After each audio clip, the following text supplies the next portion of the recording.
Hello प्यारे साथियों, कैसे हैं और कैसी है आपकी पढ़ाई।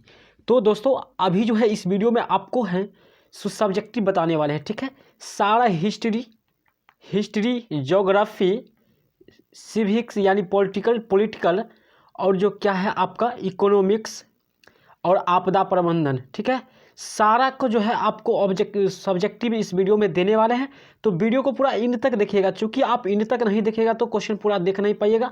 और क्वेश्चन जो होगा सो क्वेश्चन आपको डबल रहता है, जिसमें 30 वो मान लीजिए रहेगा, सॉरी यहाँ पे रहेगा आपको 24 रहेगा, 24 वो उसमें 12 वो बनाइएगा, 12 वो नहीं आपको 15 वो क्वेश्चन आपको बनने वाला हो जाएगा, जो सिर्फ इस वीडियो से ही रहेगा क्वेश्चन। ये मैं दावे के साथ कहता हूँ। तो वीडियो को पूरा इन तक देखिएगा।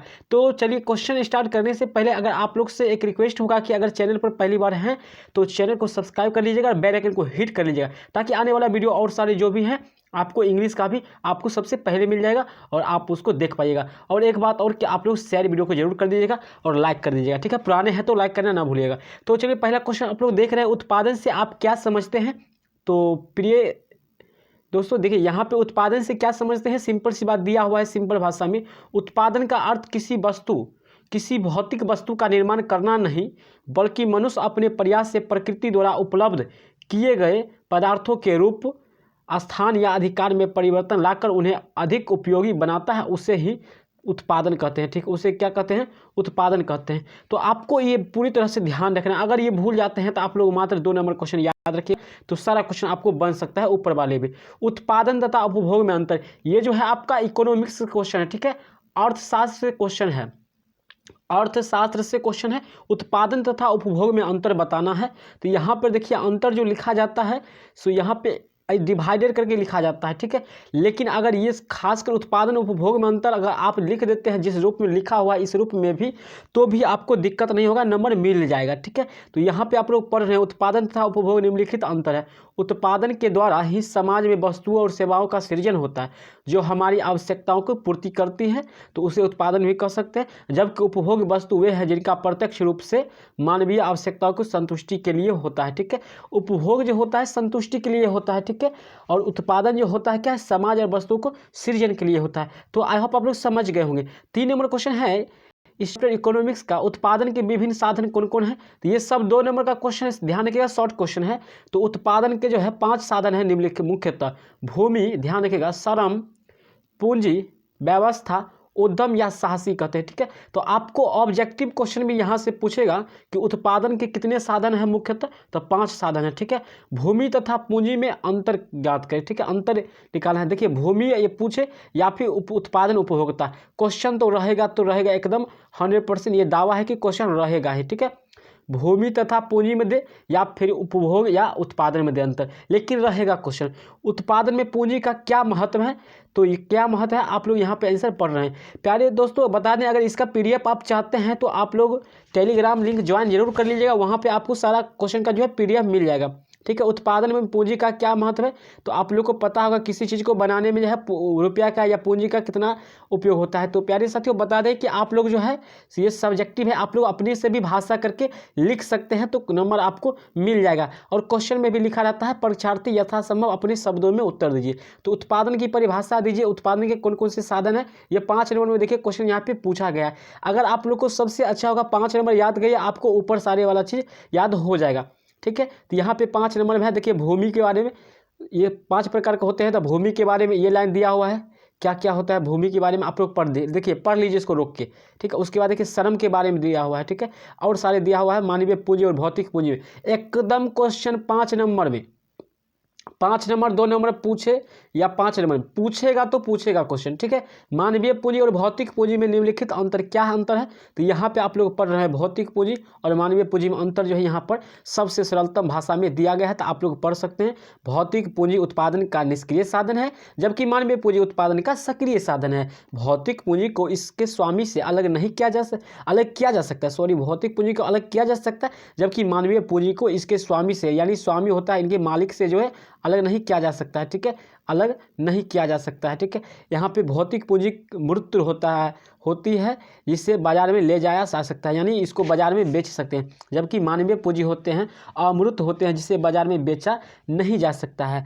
भौतिक पूंजी देश के अंदर पूर्णतः गतिशील होते हैं, जबकि मानवीय पूंजी क्या होते हैं, तो मानवीय पूंजी जो होते हैं पूर्णतः गतिशील नहीं होते, यह राष्ट्रीयता तथा संस्कृति से बाधित होता है। तो चलिए आप लोग समझ गए हैं। तो आगे बढ़ते हैं। यहाँ पे 5वां अंतर भी है, भौतिक पूंजी में समय के साथ लगातार प्रयोग होने के कारण इसमें ह्रास होता है, यानी ये खत्म होता है, जबकि मानवीय पूंजी क्या होता है, जो खत्म नहीं होता, यानी ह्रास हो सकता है, लेकिन शिक्षा और स्वास्थ्य में निवेश से इसकी क्षतिपूर्ति की जाती है। चलिए हाँ देखिए यहाँ पे कुछ हो जाता है क्वेश्चन। हाँ, मानवीय पूंजी भौतिक पूंजी से निश्चय ही श्रेष्ठ है क्योंकि भौतिक पूंजी का स्रोत मानव पूंजी है। तो आई होप आप लोग पढ़ लीजिएगा। उसके बाद है मानव साधन से आप क्या समझते हैं, क्या है, तो ये भी है क्वेश्चन आपको इसी इकोनॉमिक्स से है। ठीक है।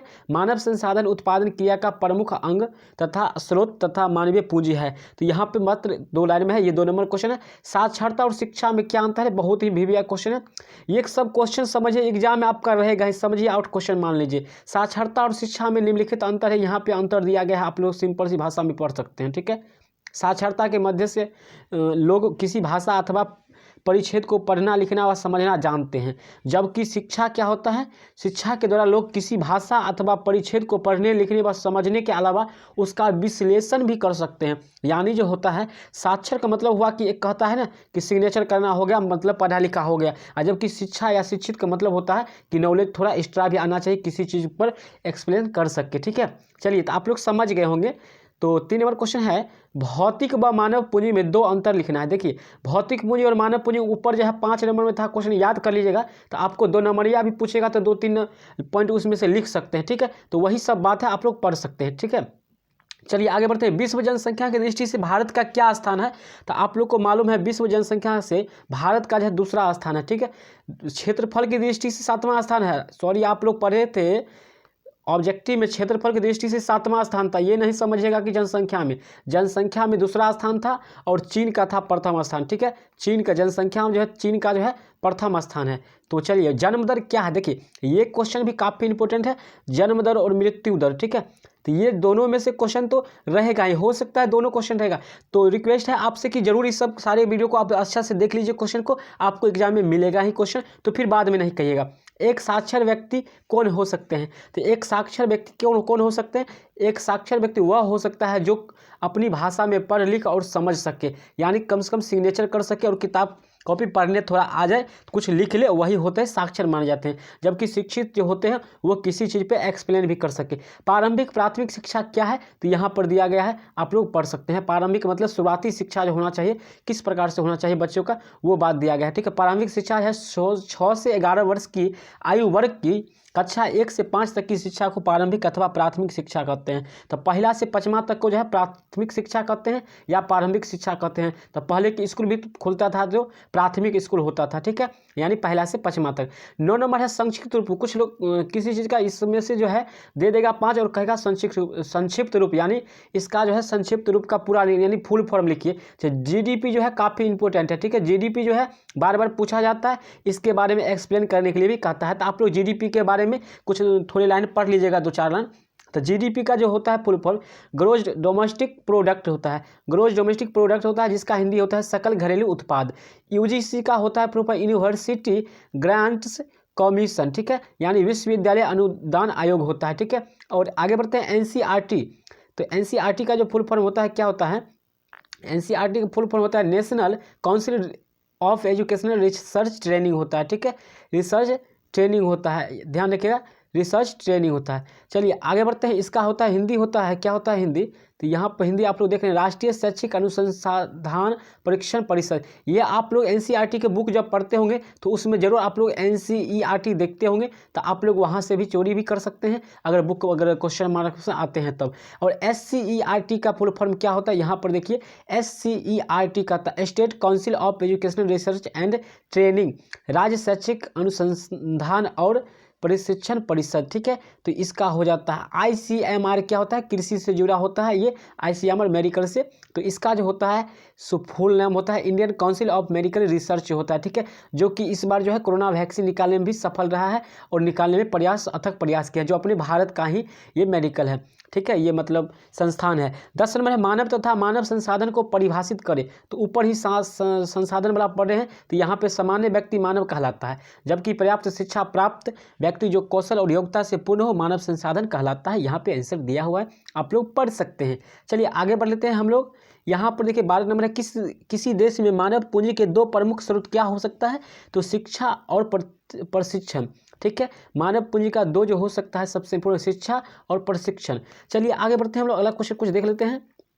देखिए ये है आपको पॉलिटिकल साइंस से है, ठीक है, पॉलिटिकल साइंस से है यानी सिविक्स से। योजना आयोग ने किस आधार पर गरीबी का को मतलब की परिभाषा दी है? तो देखिए योजना यानी सरकारी में जो है अनुसार जो है मतलब शिक्षित लोगों का अनुसार, योजना आयोग के अनुसार जो परिभाषा होता है कि क्या होता है, योजना का मापदंड के आधार पर गरीब की परिभाषा निम्नलिखित रूप से दिया है। उसने क्या कहा है? ग्रामीण क्षेत्र में 2400 कैलोरी प्रति व्यक्ति प्रतिदिन मतलब ऊर्जा की जरूरत होता है, जबकि शहरी व्यक्ति को 2100 कैलोरी ऊर्जा की प्रति व्यक्ति प्रतिदिन निर्धारित किया गया है, क्योंकि ग्रामीण क्षेत्र में लोग होते हैं, रहने वाले गरीब होते हैं और अधिक श्रम कर लेते हैं, इसलिए। अब गरीबी रेखा से आप क्या समझते हैं? तो यहाँ पे आंसर है, आप लोग आसानी से पढ़ सकते हैं। किन किन बातों से सिद्ध होता है कि भारतीय मतलब लोग गरीब है या भारतीय गरीब है? तो आय और उपभोग के स्तर के अध्ययन से ये सिद्ध हो जाता है कि भारत में गरीब है या फिर अमीर। और आप लोग से एक रिक्वेस्ट है कि प्रति व्यक्ति आय जो है आप लोग देख लीजिएगा, ठीक है। किसी देश का प्रति आय निकालना होगा तो प्रति व्यक्ति आय जो होता है वो आपको 10th में है, बट कुछ परिवारवाद है क्वेश्चन, जातिवाद है, ये सारे आपको थोड़ा देख लेना है। जातिवाद का मतलब होता है कि जब भी कोई संस्था में मतलब कोई भी सत्ता में है तो वो अपनी जाति मतलब जैसे होता है बिहार में जैसे चुनाव आता है तो क्या करते हैं लोग, जो उनके जाति हैं वो उन्हीं को वोट देते हैं। तो जातिवाद का मतलब इन्हीं के बारे में आप लोग लिख सकते हैं। परिवारवाद का मतलब होता है कि जो सत्ता में है वो चाहते हैं कि हमारे परिवार के ही कोई इस सत्ता में रहे, यानी मुख्यमंत्री अगर कोई है तो वो चाहे कि मेरे बेटा हो या फिर कोई वही मुख्यमंत्री बने, तो वो जातिवाद होता है, ठीक है। सॉरी हाँ, परिवारवाद होता है। और जातिवाद का मतलब क्या होता है आप लोग समझ गए होंगे। तो ये 10th का है और 10th में भी पूछा जाता है, हो सकता है आपको 10th से भी क्वेश्चन पूछा जा रहा है तो यहाँ से रह सकता है, ठीक है। तो चलिए 5 नंबर गरीबी के किन्हीं 4 प्रमुख कारणों तो आप लोग पढ़ चुके होंगे। चलिए आगे बढ़ते हैं हम लोग। बिहार में ग्रामीण गरीबी की क्या स्थिति है? तो क्या स्थिति है यहाँ पे आप लोग देख सकते हैं, ठीक है। बिहार में ग्रामीण गरीबों का निदान पर किन्हीं 5 कारणों को बताएं। तो ये सब थोड़ा कम इंपोर्टेंट उतना नहीं है, जो ज़्यादा है देखिए बिहार के कृषि के पिछड़ेपन को दूर करने के लिए 4 उपाय बताइए, ठीक है। यहाँ पर देखिए सीधे कह सकता है बिहार के पिछड़ेपन के 4 उपाय बताए तो भी यही हो सकता है, और बिहार के कृषि पिछड़ेपन तो भी यही होगा। तो पहला लिखिएगा जनसंख्या नियंत्रण लिख दीजिएगा, ठीक है। सुनिश्चित सिंचाई, बाढ़ नियंत्रण, ठीक है, बेहतर जल प्रबंधन तथा उन्नत एवं बेहतर कृषि तकनीक का प्रयोग। 2 नंबर है खाद्य फसल एवं नगदी फसल में क्या अंतर है? जो काफ़ी इंपोर्टेंट क्वेश्चन है, देख लीजिए इसको अच्छा से। खाद्य फसल एवं नगदी फसल में क्या अंतर है? खाद्य फसल जो होते हैं उसमें समय लगता है, नगदी फसल मतलब होता है नगद इनकम होता है, ठीक है, जैसे परवल आलू या फिर गोभी बैगन ये सब होता है। तो यहाँ पे पढ़ सकते हैं, ठीक है, सारा बात इसमें दिया हुआ है। और आप लोग खाद्य फसल और नगदी फसल में आसानी से अंतर लिख सकते हैं। खाद्य फसल मतलब खाने वाला फसल जो सालों भर मतलब खा सकते हैं, और नगदी फसल यहाँ पर देखिए पढ़ सकते हैं कि नगदी फसल वे जिनसे लोगों को नगद आमदनी होता है, जैसे गन्ना, जूट, चाय, आम, लीची, परवल ये सब बोल सकते हैं, ठीक है। जबकि यहाँ पर होता है खाद्य फसल के अंतर्गत धान, गेहूँ, मक्का आदि आते हैं, तो यहाँ पे पढ़ सकते हैं। सरकार बम्पर स्टॉक क्यों बनाती है? बम्पर स्टॉक मतलब जो है जो खाद्य जो रखता है भोजन मतलब चावल गेहूं को रखने के लिए बम्पर स्टॉक क्यों बनाते हैं? तो ये आपातकाल स्थिति के लिए बनाते हैं, ठीक है। यहाँ पे आंसर आप पढ़ सकते हैं। चलिए आगे बढ़ते हैं, देख लेते हैं बिहार में कृषक मजदूरों की वर्तमान दशा एवं समस्याओं का वर्णन करिए। इकोनॉमिक्स से क्वेश्चन है तो काफ़ी इंपॉर्टेंट है, ये इसको भी देख लेना, ठीक है। बिहार के पिछड़ेपन का कारण या फिर बिहार के कृषक मजदूरों की दशा 5 नंबर में पूछा जाता है। 5 नंबर में आप पॉइंट ध्यान रखिएगा, बाकी बात अपना मन से भी लिख सकते हैं। ये आपको हिस्ट्री से क्वेश्चन है, मतलब इतिहास से क्वेश्चन है कि भौगोलिक खोज का तात्पर्य क्या था। तो ये क्वेश्चन आप लोग को देख लीजिएगा, 2 नंबर का है, ठीक है। यहाँ पे 2 नंबर नहीं 5 नंबर का, सॉरी यहाँ पे ये 5 नंबर का लॉन्ग क्वेश्चन है, आप लोग देख लीजिएगा। तो 2 नंबर का भी बना सकते हैं, सीधे पूछेगा भौगोलिक खोजों के बारे में लिखे तो आप 2 नंबर के अनुसार लिख दीजिएगा। तो मात्र इससे आपको सिर्फ ये पॉइंट याद रखिएगा, तो पूछेगा भौगोलिक खोज क्या है तो ये बात लिख दीजिएगा, इतना कहेगा वाणिज्य का व्यापार क्या है तो इतना बात लिखिएगा। लेकिन ज़्यादा चांस है ये ऐसे पूछेगा भौगोलिक खोजों के तात्पर्य क्या था या क्या है, तो ये सारे आप लोग पढ़ सकते हैं, उसका कारण है। और 2 नंबर है भौगोलिक खोजों के परिणामों का वर्णन करें, इसके विश्व पर क्या प्रभाव पड़ा। तो यहाँ पर आंसर दिया गया है भौगोलिक खोजों का परिणाम काफ़ी दूरगामी और महत्वपूर्ण साबित हुआ। इन खोजों ने खोजकर्ता के देशों को जनजीवन को गहन रूप से प्रभावित किया। तो आई थिंक आप लोग समझ गए होंगे। चलिए, फ्रांस की क्रांति का बौद्धिक कारण को उल्लेख करिए। काफ़ी क्वेश्चन इंपॉर्टेंट है, काफ़ी बार ये पूछा जा चुका है 9th में, ठीक है। हो सकता है आप लोग को इस बार प्री बोर्ड जो हो रहा है इसमें भी दे सकता है क्वेश्चन। 5 नंबर में क्वेश्चन पूछा जाता है, कभी कभी 2 नंबर में पूछा जाता है, तो आप लोग को देख लेना है आसानी से इसको। कहीं अगर और इससे शॉर्ट आंसर मिले तो वहाँ से भी देख लेना है। PDF लेना चाहते हैं तो आप लोग कॉमेंट करिएगा, और डिस्क्रिप्शन में लिंक है, टेलीग्राम ज्वाइन कर लीजिएगा। और आप लोग ऑब्जेक्टिव का सारा देख लीजिएगा। आपको मात्र एक वीडियो और बचा हुआ है इसका, जिसमें आपको क्या कहते हैं इकोनॉमिक्स और पॉलिटिकल साइंस का जो है ऑब्जेक्टिव आपको नहीं दिए हैं, जो आपको मिल जाएगा, ठीक है।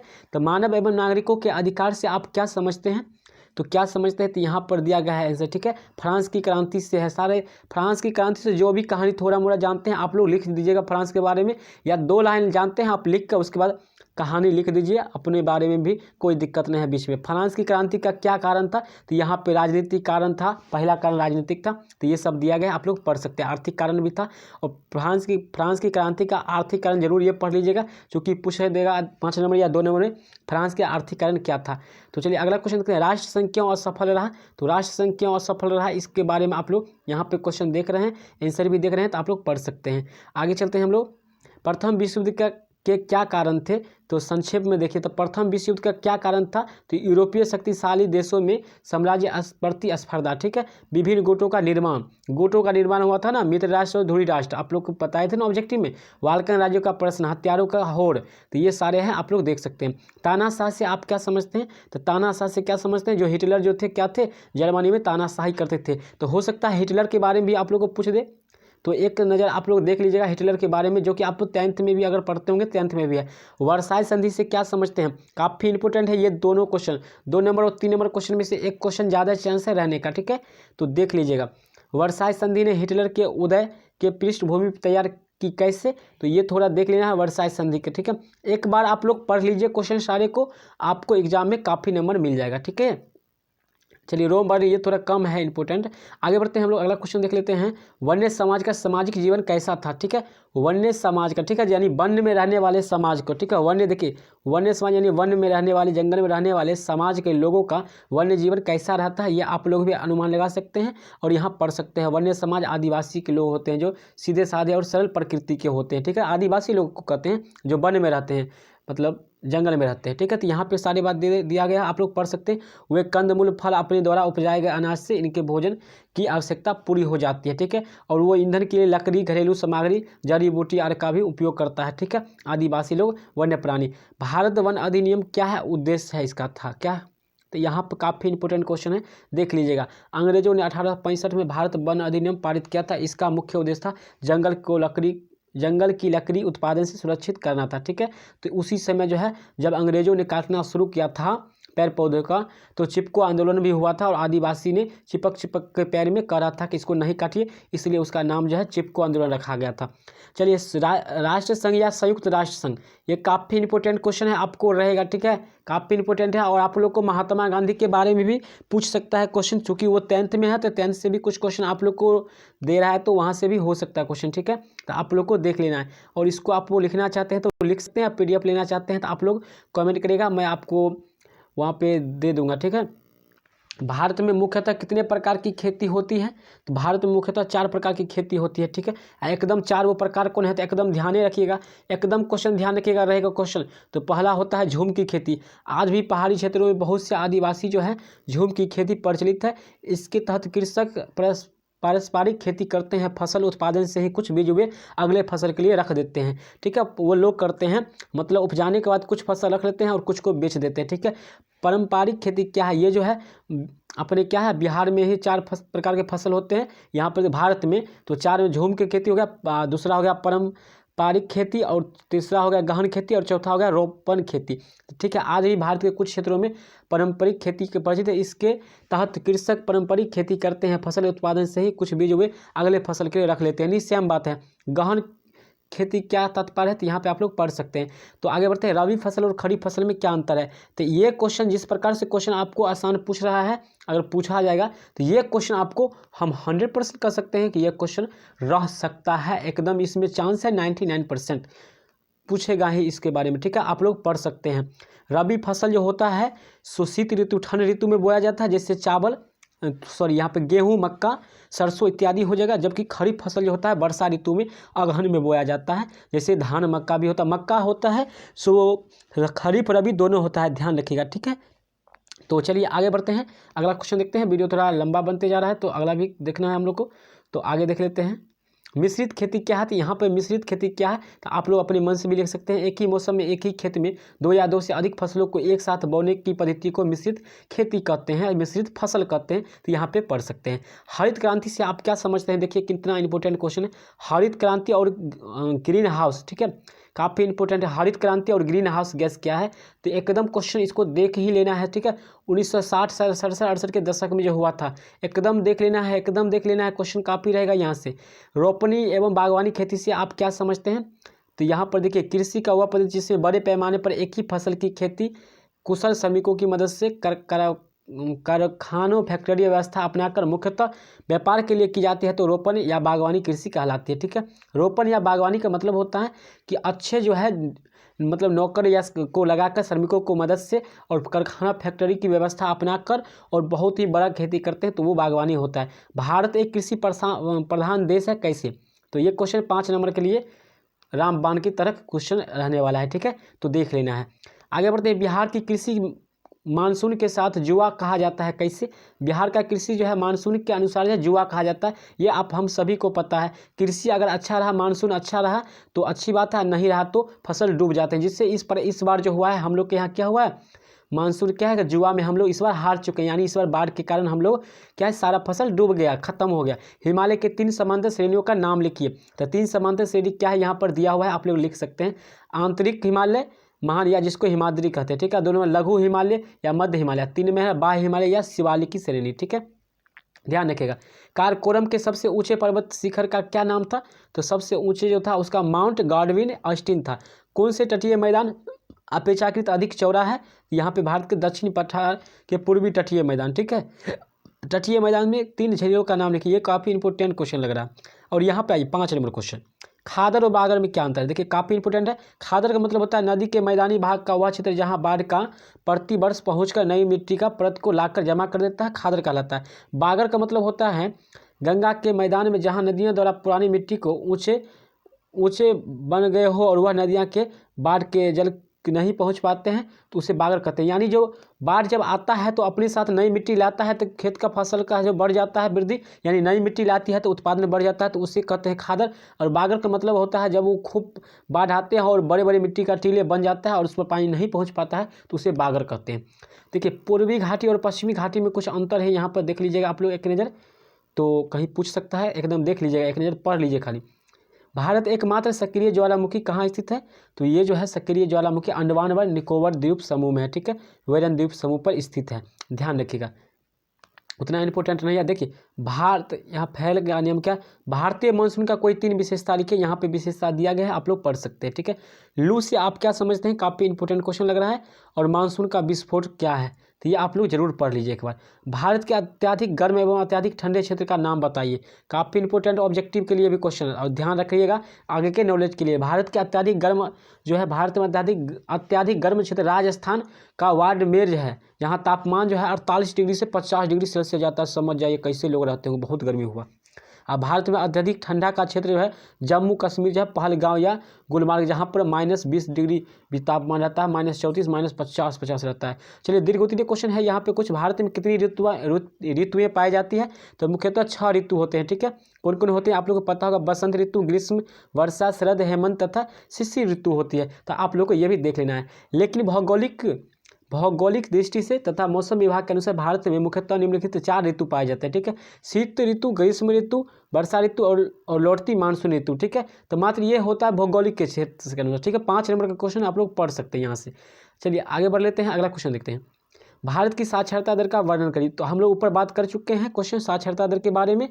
क्या होता है साक्षरता मतलब, तो क्या होता है साक्षरता मतलब सिर्फ पढ़ा लिखा होना चाहिए, थोड़ा क्या है सिग्नेचर कर ले, पढ़ लिख ले, थोड़ी समझ ले थोड़ा बहुत, उसी को साक्षरता कहते हैं। उसके बारे में आपको जैसे आप बात जानते हैं एग्जाम्पल के साथ यहाँ पे लिख देना है। जनगणना से आप क्या समझते हैं, जो कि इंपॉर्टेंट क्वेश्चन है, ठीक है। जनगणना से आप क्या समझते हैं, जो कि काफ़ी इंपॉर्टेंट है। तो वीडियो काफ़ी लंबा बनेगा, पूरा जरूर देखिएगा, इन तक आप छोड़कर मत भागिएगा, ठीक है। भारत की जनसंख्या वृद्धि का विशेषताओं को बताएं। तो यहाँ पर जो है सारी विशेषता दिया हुआ है, आप लोग पढ़ सकते हैं। मैं वीडियो को धीरे धीरे ऊपर करता हूँ, आप लोग आसानी से पढ़ सकते हैं, ठीक है। थोड़ा यहाँ पे भारी लगे तो कुछ पॉइंट याद रखना है और वही पॉइंट लिखना है, ये नहीं है कि पॉइंट बाय पॉइंट याद करना है, ठीक है। नेपाल के सर्वोच्च शिखर के नाम एवं ऊंचाई बताइए। तो सर्वोच्च है जो माउंट एवरेस्ट की चोटी है, जिसकी ऊंचाई जो है 8,848 किलोमीटर है, ठीक है। 8848 जो है मीटर है ऊंचाई, ठीक है। माउंट एवरेस्ट की चोटी जो सबसे मतलब ऊंचाई वाले चोटी है, सबसे बड़ा चोटी है, ठीक है। माउंट एवरेस्ट की चोटी है। भूटान के धरातल पर विवरण दीजिए। काफ़ी उतना इंपॉर्टेंट नहीं लग रहा है, बट आप लोग पढ़ लीजिए। सुंदर वृक्ष कहाँ पाया जाता है, जो कि काफ़ी इंपॉर्टेंट क्वेश्चन है, ठीक है। सुंदर और मैंग्रोव वन से तुम क्या समझते हैं या आप क्या समझते हैं, जो कि काफ़ी इंपॉर्टेंट क्वेश्चन लग रहा है, आप लोग थोड़ा एक बार पढ़ लीजिए। मैंग्रोव वन वैसे वन को कहते हैं जो ज्वारीय क्षेत्र में प्राकृतिक रूप से उगते हैं, भारत के पश्चिमी बंगाल तथा बांग्लादेश में सम्मिलित रूप से पाए जाते हैं।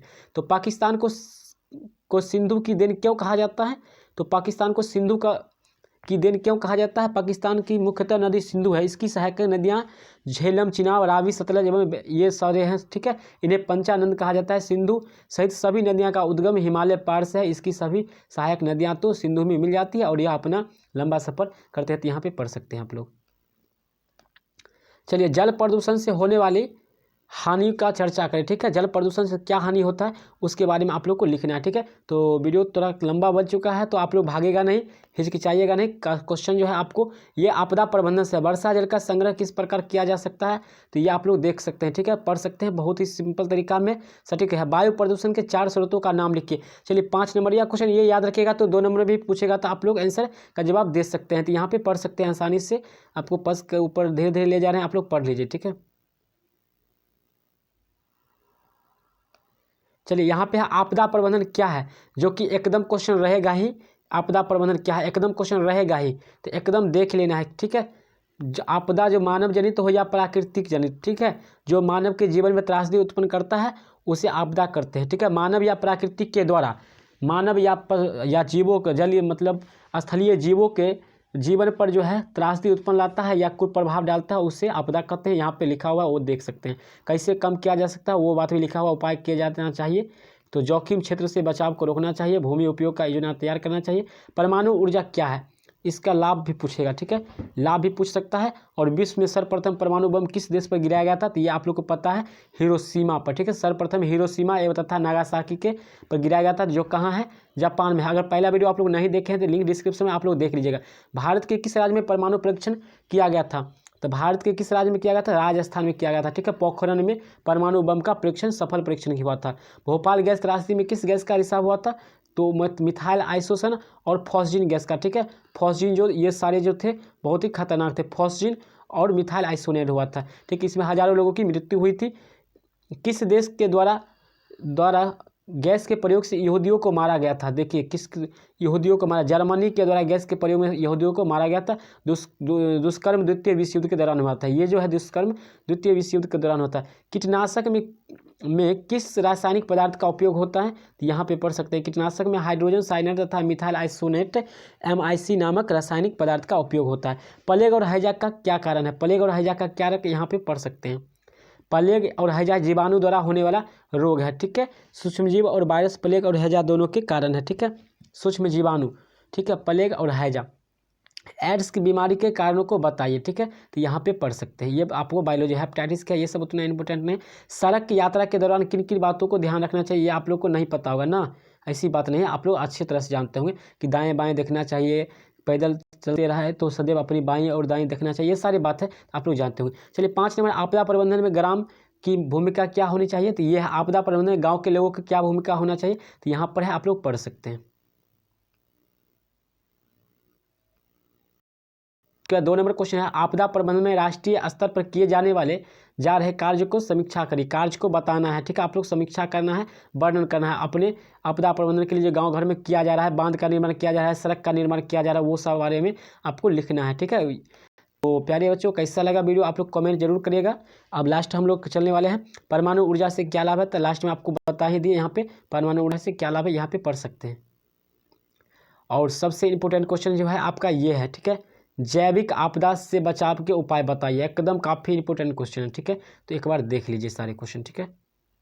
5 नंबर पूछता है गैस रिसाव होने पर किस प्रकार की सावधानी रखनी चाहिए। तो गैस रिसाव होने पर मास्क लगाना चाहिए, हवा के विपरीत दिशा में भागना चाहिए, ये सब होता है ना, यहाँ पे लिखा हुआ है, तो पढ़ सकते हैं, ठीक है। ग्रामीण आपदा प्रबंधन के समिति के कार्य का विस्तृत वर्णन करिए। तो ग्रामीण आपदा जो होता है प्रबंधन का, आपदा से बचने के लिए जो प्रबंधन करते हैं वही बारे में बताया गया है। तो प्यारे बच्चों कैसा लगा वीडियो, आगे हम मिलते हैं आपको इकोनॉमिक्स और पॉलिटिकल साइंस का भी है ऑब्जेक्टिव लेकर, हो सके तो आपको फाइनल सेट भी दे दूंगा और इंग्लिश का लेकर बहुत ही जल्द मिल रहे हैं मॉर्निंग टाइम में। तो मिलते हैं अगले वीडियो में, धन्यवाद।